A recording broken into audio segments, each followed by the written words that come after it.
मरहबा friends, मैं हूँ आपकी अपनी डॉक्टर समीरा अजीज़ सऊदी मीडिया से और मैं चेयरपर्सन हूँ समीरा अजीज़ ग्रुप ऑफ कंपनीज की। सास बहू केस इस वक्त मंजर आम पर ठीक तरीके से लाना बहुत ज़रूरी है ताकि जो मुल्ज़िमान हैं उनको कैफर किरदार तक पहुँचाया जा सके। फ्रेंड्स, मीडिया के क्वालिफाइड और न्यूट्रल लोगों को इस सिलसिले में मजीद सामने आना चाहिए और मैं भी इस सिलसिले में आपको तवातर से वीडियोज़ पेश करती रहूँगी। आपने उसको लाइक करना है, सब्सक्राइब करना है, शेयर ज़रूर करना है। इसकी वजह यह है कि ज़्यादा से ज़्यादा ये मामला जो है वो हाईलाइटेड रहे और जल्द से जल्द इसमें इंसाफ मिल सके। याद रहे कि विक्टिम्स को इस सिलसिले में आपसे कोई पैसा नहीं चाहिए, बल्कि सिर्फ आपकी हिमायत चाहिए है, आपकी ताकत चाहिए है। अपने माशरे को, अपनी इस दुनिया को साफ सुथरा रखने के लिए आप अपना ये थोड़ा सा किरदार तो अदा कर सकते ही हैं। फ्रेंड्स, नुमान अपनी वालदा के लिए इंसाफ की जंग लड़ रहा है। उसने हिम्मत दिखाई, हौसला दिखाया, बहादुरी दिखाई और अक्लमंदी दिखाई और उसकी वालदा को, अनीस बीबी को मौत की घाट उतारा गया बड़े सफाक तरीके से, बड़े जालिमाना तरीके से, सिर्फ इसलिए क्योंकि वो घर की सरकर्दा थी, सरबराह थी और एक रिस्पॉन्सिबल तरीके से, जिम्मेदाराना तरीके से अपने घर का इंतजाम और इंसराम चलाना चाहती थी। बुजुर्ग लोग,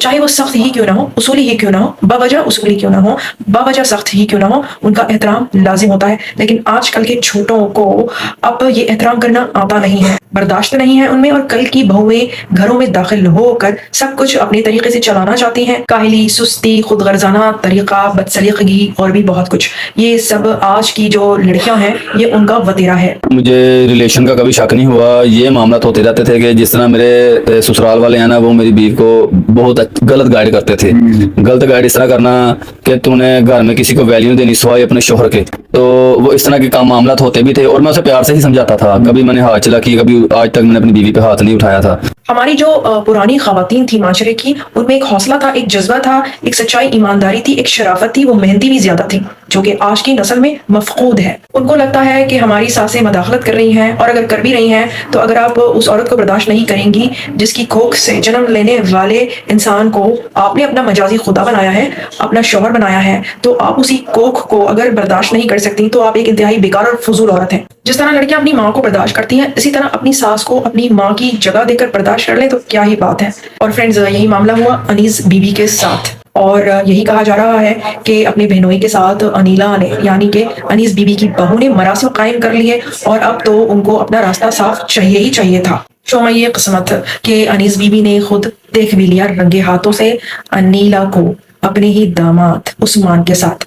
ऐसा कहना है हमजा का, जो कि खुद मकतूला अनीस बीबी का सोतेला बेटा था और इस कत्ल की साजिश में शरीक कार था। और बस अब इसीलिए अनीला और उस्मान के लिए अनीस बीबी को अपने रास्ते से हटाना, इस दुनिया से कूच करवा देना जरूरी था। और हमजा ने ऐसा क्यों किया? ऑब्वियसली पैसों की लालच में, क्योंकि वो एक लालची इंसान था। फ्रेंड्स, मकतूला अनीस बीबी के बेटे नोमान का ये कहना है कि कत्ल में मुलव्विस उनके सौतेले भाई हमजा ने ये बताया कि कत्ल से एक हफ्ता पहले से अनीस बीबी को नशा आवर अद्वियात दी जाती रही और ये नशा आवर गोलियां देकर जाता था खुद नोमान का साला।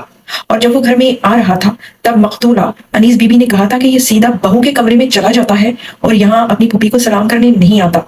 तो उस पर नोमान ने ये कहा था कि वो यहाँ कहीं प्लम्बरी का काम कर रहा है, ऐसा उसका कहना है। वो यहाँ इसलिए नजदीकी से अपनी बहन से मिलने आ जाता है। इससे पूछता था, कहता था कि यार मैं यहाँ पे कोई प्लम्बरी का काम करने आया था, मैं सोचा घर पे चक्कर लगा लूं। हमजा में बताता है मेरी बीवी मेरे मामू की बेटी है, मेरी अम्मी उस भाई उसकी फुफो लगती थी, तो ये पूरा टब्बर मुलव्वस है ना।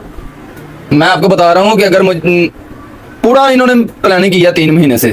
फ्रेंड्स, अनीस बीबी को कत्ल करने के बाद उनकी जो कातिल है उनके दरमियान फूट कैसे पड़ी वो मैंने पिछली वीडियो में आपको बताया था। कातिलों की इस आपसी रंजिश के बायस नोमान तक पहुंच गए थे वो मैसेजेस जिसमें हमजा और खुद नोमान की बीवी अनीला के माबैन कुछ ऐसी गुफ्तगू थी जिससे ये बात क्लियर होती थी कि नोमान की बीवी किस कदर अंदर से मुजरिमाना और कातिलाना ज़हनियत की हामिल थी और प्लानिंग्स कर रही थी। वो जो मैसेजेस हैं वो अब मौजूद हैं ऑनलाइन, जिसमें कातिलों को हायर करने की बात हो रही थी, शूटर्स को हायर करने की बात हो रही थी ताकि वो अनीस बीबी को कत्ल कर दें। वो मैसेजेस नोमान के कातिल बहनोई उस्मान के पास से नोमान तक पहुंचे तो उसने फिर अपने कत्ल में मुलव्विस सौतेले भाई हमजा तक पहुंचाए और फिर हमजा ने सब कुछ फर कबूल कर लिया। खैर, सारा कुछ जब हमजा मान जाता है, मैं अपने मुतलका SHO इस्लामपुरा जाता हूँ आसिम साहब के पास। उन्हें जाके ना ये अपने सारे एविडेंस देता हूँ और बताता हूँ कि एक जीता जागता कातिल घर पे सबूत है, आपकी इजाजत हो तो उसको मैं घर यहाँ पे ले आऊँ थाने में, और वो मान रहा है कि उसने मेरी माँ का कत्ल किया। सीसीटीवी फुटेज करके भाई निकलवाता हूँ। उस्मान ने यह बयान दिया हुआ था कि मैं 5 मिनट पहले घर पे आया हूँ। सीसीटीवी फुटेज में वो गंदा आदमी 1.25 घंटे से मेरे घर के अंदर मौजूद है, घंटा 1.25 घंटे से मेरे घर के अंदर मौजूद है। कत्ल से पहले हमजा के कपड़े ओढ़ते हैं, कत्ल करने के बाद हमजा के कपड़े भी चेंज हो जाते हैं। जिस दिन अनीस बीबी का कत्ल हुआ उस दिन उस्मान ने उनके सर पे डंडे बरसाए। वो भागी थी, नशे में होने के बावजूद वो अपने आप को छुड़ा पाई थी, लेकिन हमजा के मुताबिक अनीला ने दरवाजा जोर से पकड़ लिया ताकि अनीस बीबी बाहर भाग ना सके। यही वजह है कि अनीस बीबी का खून दरवाजे पे भी लगा हुआ रह गया। इसके अलावा डंडे से मारने की वजह से उनकी छींटें भी खून की छत तक लगी हैं। अनीस बीबी को बालों से घसीट कर दूसरे कमरे पर लाया गया और उनके मुंह पे तकिया रख दिया गया ताकि उनकी सांस घुट जाए। वो काबू में नहीं आ रही थी तो उनकी टांगे पकड़ ली थी उनके सौतेले बेटे हमजा ने।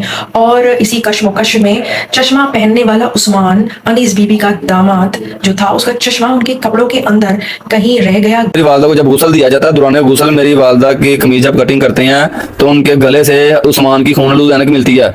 मेरी मुझसे छोटी बहन वो पास है और वो रोई जा रही है, सारी रात से रोई जा रही है। और उसको वो गुस्सा देने वाली आंटी कहती पुत्र तेरी माँ दी ऐनक, तो वो कहते रोते रोते कहते मेरी अम्मी की ऐनक नहीं है, मेरी अम्मी ऐनक नहीं लगाती, और वहीं पे साइड पे रख देती ऐनक। ये तो 2 दिन के बाद सब सारी हकीकत गोली पता चलता था, फिर उसको हम पुलिस के हवाले करते हैं सारी चीजें। मकतूला अनीस बीबी को इस बात का इल्म नहीं था कि वो अपनी जिस सगे भाई की बेटी को नेक शगुन समझ रही हैं, वो उनकी जिंदगी के खात्मे का बाइस बनते हुए उनके कत्ल की मुल्जिमा बनेगी। अच्छा 10-11 साल से वो मुझे पसंद करती थी। मेरी जो पसंद थी वो मेरे घर वालों ने वहां से खत्म करवा के मेरी यहाँ पे करवाई थी कि बड़ों ने बैठ के ये फैसला किया। जहाँ पे मेरी हाँ हुई थी ना, तो उन दिनों में ना मेरी वालदा को कोरोना हो गया, मेरी बाइक से एक्सीडेंट हुआ, मेरे शोल्डर में प्लेट डल गई।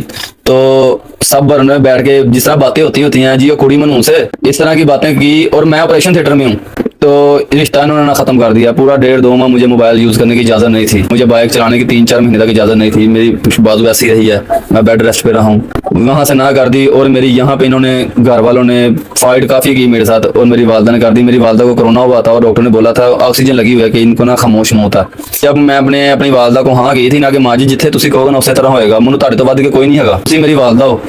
ते पाँव पकड़ के मैंने अपनी माँ से कहा कि माँ जी जिथे तुसी जिस तरह कहोगे ना मैं उत्थे खलोवांगा। आप यकीन करें कि ऑक्सीजन सिलेंडर लगाया हुआ है और गाड़ी में सिलेंडर समेत बैठ के मेरा रिश्ता लेने चले गई अपने भाई के घर, और उसको ये नहीं पता था कि वो अपनी मौत खरीदने जा रही है। अभी 8 महीने मेरी शादी को हुए हैं और उन्होंने ये गुल खिला दिया। अपनी ख्वाहिश को छोड़कर अपनी माँ के कहने पर उसके भाई की बेटी से शादी करने के लिए रजामंदी दे देना, क्योंकि वो कोरोना के जेरे इलाज थी और उसने अपनी माँ के पांव पकड़ के कहा था कि माँ जहाँ कहोगी वहां शादी कर लूंगा। अपनी मर्जी से बहू लेकर आई थी मकतूला अनीस बीबी, और नोमान का ये कहना है कि वो अपने बेटे और बेटी का घर बचाने के लिए ये बात ना अपनी बेटी को बता सकती थी कि तुम्हारा शौहर उस्मान तुम्हारी भाभी अनीला के साथ क्या गुल खिला रहा है, और ना अपने बेटे नोमान को बता सकती थी कि नोमान तुम्हारी बीवी अनीला तुम्हारे ही बहनोई के साथ क्या गुल खिला रही है। और नोमान का कहना है कि उसकी बीवी अनीला की ढिठाई तो देखिए कि रंगे हाथों पकड़े जाने के बाद कहती है कि अगर आप मुंह बंद रखें तो मेरा घर खराब नहीं होगा, यानी कि सास अपना मुंह बंद रखे लेकिन अनीला अपनी हरकत से बाज नहीं आएगी। मेरी वालदा को मेरी मिसेज के और मेरी बहनोई की ये फ्रेंडशिप रिलेशन जो भी इनके मामला हैं हालत गैर इनका पता चल चुका हुआ था। मेरी उसके बावजूद मेरी वालदा का ज़र्फ देखें कि उन्होंने इसको ठोडी को हाथ लगाया, इसके आगे हाथ जोड़ के कहा कि नमान पता लग गया तेन छड़ देगा, तेरे घर बच्चा बच्ची होना, तेरा घर खराब हो जाना, मेरे पुत्र धी का घर खराब हो जाना जी उस्मान दी है और जवाई भाई मैं आप संभाल लांगी, तू नो में तू काम ना कर, लोगों को पता लग गया तो मेरा जीना मुश्किल हो जाएगा। ये वो हमारा ही घर बचाती रही। और आगे से मैडम कह रही हैं कि अगर आप अपना मुंह बंद रखेंगी, मेरी अम्मी को कह रही है कि मेरा घर कभी खराब नहीं होएगा। यार ये मुझे बता देते, ये मुझे छोड़ के भाग जाती, मेरी माँ को ना ये कत्ल करती। मेरी अम्मी मेरी जान थी, मेरा सब कुछ थी मेरी माँ। यतीम ते हंसा इस गंदी औरत ने भर के मुझे मस्कीन करता। ये ना चाहती कभी भी हमजा तो उस्मान एक काम नहीं करते। ये सारे फसाद की जड़ मेन ये है, इसने बढ़ावा दिया, सारा काम किया, और उस्मान ने हमजा ने तीनों ने मिलकर मेरी माँ का डंडे मार के जूतियां मार के करंट लगा के इसने कत्ल कर दिया और खून सारा इसने साफ कर दिया। 10 दिन के बाद ये बाहर लकड़ी का दरवाजा गेट के अंदर यहाँ पे ब्लड नजर आता है। तो हमजा से कहते हैं कि तू कहना अम्मी का कत्ल कमरे च होया तो ये ब्लड बाहर किमें आ गया। तो कहता है अम्मी को नशा की दवाई दी हुई थी, तो मुझसे उस्मान से ना अंदर जब वो ज्यादा फाइट कर रहे थे ना, तो वो हमसे छुड़ा के एक दफा बाहर भागी और मेरी बीवी ने बाहर से दरवाजे खींचे हुए थे। उनकी टक्कर होती है, खून तो पहले निकला, वो सारा ब्लड अभी तक लगा हुआ है। आप कैमरा मारेंगे आपको नजर आएगा। प्री प्लानिंग इन्होंने कत्ल किया, 3 महीने से प्लानिंग कर रहे, 7 दिन से ये नशे की दवाई दे रहे थे। खैर कब्र कुशाई होती है मेरी वालदा की 16 मार्च को। कब्र कुशाई के बाद मुझे अपना मेडिकल मिलता है और मेडिकल में ये तशद्दुद जाहिर हो जाता है। उस रिपोर्ट में मैं इन पे FIR करवाता हूँ। 29 मार्च को FIR होती है और उस्मान और हमजा जब पुलिस अरेस्ट करती है फर्स्ट डे उसी दिन, तो दौरान तफ्तीश पहले दिन ये सब कुछ मान जाते हैं। 2 अप्रैल को 1 अप्रैल को मेरी बीवी को ये घर से जाके पुलिस अरेस्ट करती है। उसको 5-6 दिन रखने के बाद उसको छोड़ देती है। मैं अपने आईओ साहब से पूछता हूँ कि आपने सर इसको छोड़ दिया, तो इसने तो मेरी माँ का कत्ल कर दिया। तो उन्होंने कहा यार इसकी डिलीवरी हो जाए, ये अभी दौरान तफ्तीश है, जिसी तरह ये डिलीवरी से फ्री होगी तो इसको हम दोबारा अरेस्ट कर लेंगे।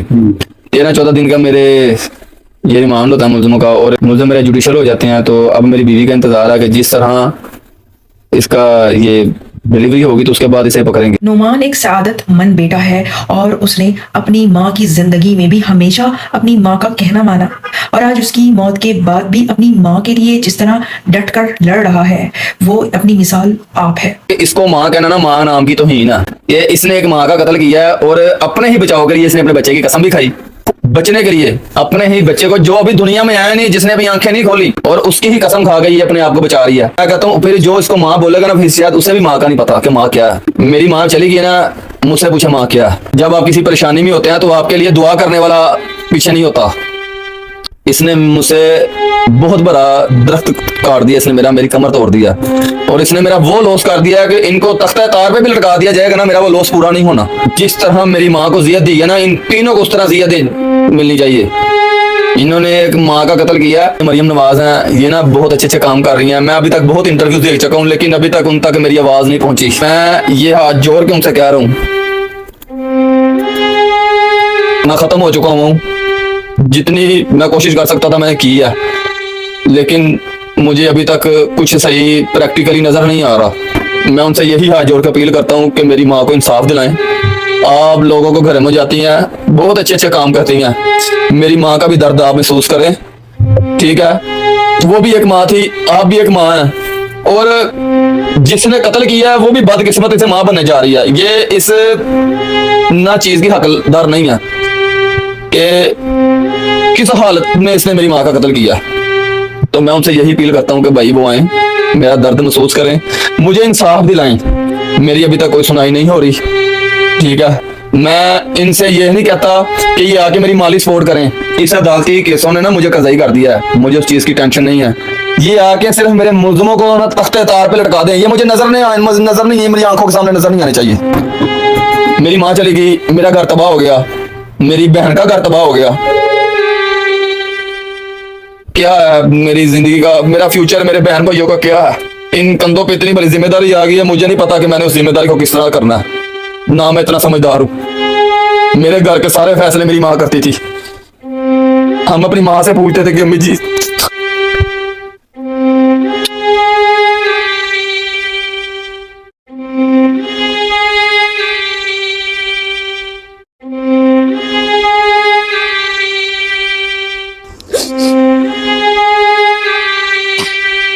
फ्रेंड्स, इस मुद्दे पर मैं वीडियोस बनाती रहूंगी ताकि ये मुद्दा इंसाफ मिल जाने तक जिंदा रहे। मैं फिर आऊंगी, फिर मिलूंगी एक नई अच्छी सी इंफॉर्मेटिव सी वीडियो के साथ, और इस वीडियो के तसलसल के साथ भी। टिल द नेक्स्ट वीडियो, माअस्सलामा, बाय बाय।